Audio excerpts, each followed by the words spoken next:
اعوذ بالله من الشیطان الرجیم بسم الله الرحمن الرحیم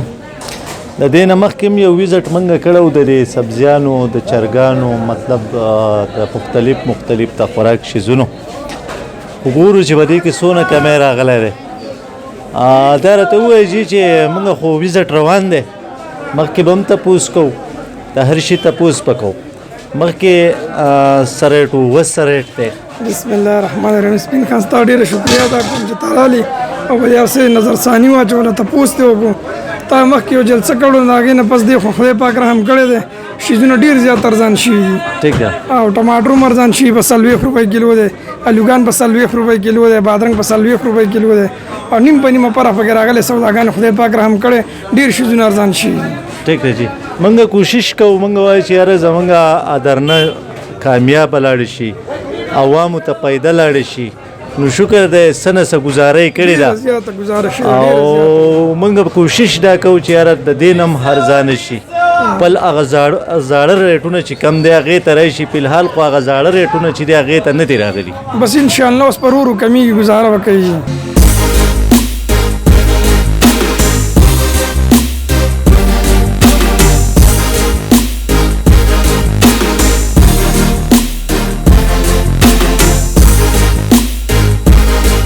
دا راته ووایه چې د دې نه مخکې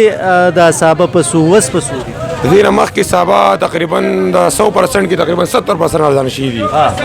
لکه تقریبا 70% ارزانه شوي دي دا ګېډه مو خرڅوله 50 روپۍ اوس مو خرڅوو 25-30 روپۍ 30 روپۍ او د دې زوړ ریټ څه د دې زوړ ریټ دغه 40-50 روپۍ نه دا 50 روپۍ ګېډه نه 50 روپۍ سنگل ګېډه سنگل ګېډه دا غټه په 40 روپۍ باندې وو بیا په 50 شي په دې موجوده حکومت ته څه ته وایي چې هغه زاړه ریټونه چې دی هغې ته راشي ښه به نه نو زاړه ریټونه خو لا ښه دي نو عوام به هم سهولت شي او نور هر څه به برابر شي انشاءالله تعالی ته ووایه چې دا غوړي څومره ارزان شوي دي چیني څونه ارزانه شوي ده اوړه څونه ارزان شوي دي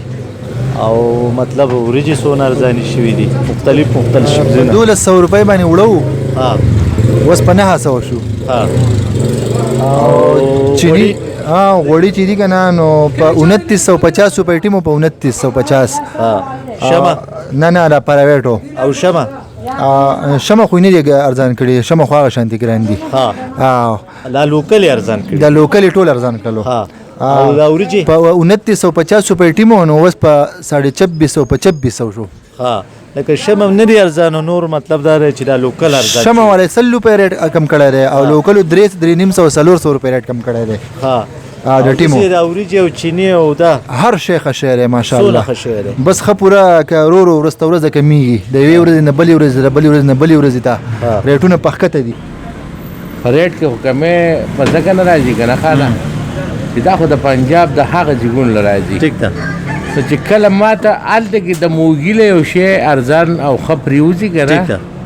او کله پې خرچې کرایه نه ښه بد پې کم شي نو دلته به زه پکې گنجایش راولم نو چې هغه نور هم خېږي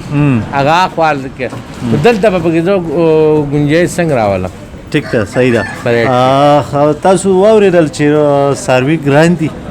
ځکه مطلب دا چې د هغې پنجاب نه راځي یا د سن نه راځي یا د هر ځای نه چې راځي په دې باندې خرچه راځي که دا دې ته څاروي ارزان میلاوې دی جو غوښه به هم دې ارزانه ورکوله ټیک ده که نه نو لکه په غوښه کې لکه څه کم لکه دغه نه ده راغلی لکه مطلب ارزانه شوې نه ده لکه داسې خبره ده که نه سپین خانو په دې خبره باندې هر سړی پوهېږي ټیک ده چې کله تیل ارزانو که نه نو دی خو به هر شي ارزان او لکه دونه به ارزان دي په پیسې به زه تعالی لکه اوس ما ته زما نن کرایي 40-45 روپۍ د لاهور کرایي ده او ته په یو 8 څاروي 7 څاروي په ګاډي کې راولو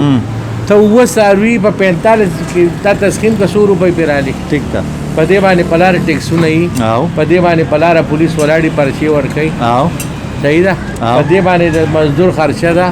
په دې ستا خپله خرچه ده ټیک ده ته ماته دا ووایه چې د یو څاروي باندې څومره خرچه راځي صرف ټیک ده ډېره مننه جی ډېره مهرباني ستاسو ته کوم